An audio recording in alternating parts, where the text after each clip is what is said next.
নমস্কার সবাইকে। আজকে আমার নতুন একটি ভিডিও জানিয়ে সবাইকে স্বাগতম। আজকে আমি আপনাদের দেখাতে চলেছি কিভাবে আমরা খুব সহজে কম টাকার মধ্যে একটি ওয়াল হ্যাঙ্গিং তৈরি করতে পারি। বেশি কিছু না, আমরা যখন বাইরে কোনো চায়ের দোকানে চা খাই সেই ভাঁড়টি আমরা না ফেলে দিয়ে বাড়ি নিয়ে আসতে পারি। সেই জিনিসটি দিয়ে আমি নতুন একটি জিনিস আপনাদের সামনে বানিয়ে দেখাতে চলেছি। চলুন দেখতে থাকুন। প্রথমে আমরা পরিমাণ মতো ওয়াল পুট্টি নিয়ে নেব এবং তার সাথে সামান্য পরিমাণে জল আমরা অ্যাড করে নেব। সেটিকে ভালো করে মিক্স করতে হবে। দেখুন আমি মিক্স করতে করতে বাটিই ঘুরিয়ে ফেলেছি। ওটা কোনো ম্যাটার করে না, মিক্স করাটাই ম্যাটার করে।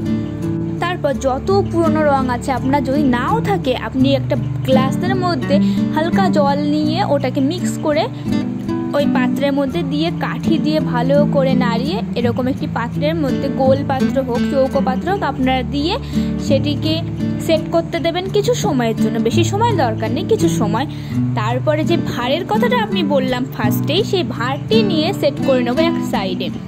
তারপরে হ্যাঙ্গিং তৈরি করার জন্য দুটি পেরেক বা কোনো কাগজ গোল করে সে উপরে লাগিয়ে দিতে হবে।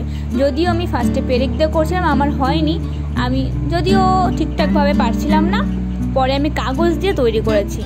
এটি ভিডিওর প্রথম পার্ট। সেকেন্ড পার্ট দেখছিলেন, কমেন্ট করুন। টাটা।